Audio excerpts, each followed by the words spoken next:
হয়, মই মাটিয়াবক চাবজুগিপাৰা গাঁৱৰ এজন ল'ৰা।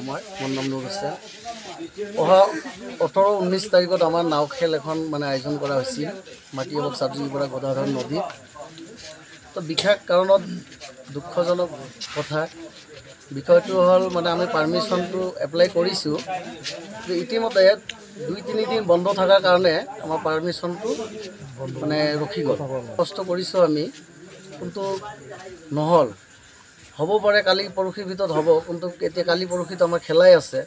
সেইকাৰণত মই নাওৱালাক অনুৰোধ কৰি জনাইছোঁ, আহ্বান কৰিছোঁ, যাতে আমি পাৰ্মিশ্যন পোৱাৰ পিছত এই খেলখন আমি আৰম্ভ কৰিম। আপোনালোকক আমি নিশ্চয় জৰিয়তে মেছেজ দিম।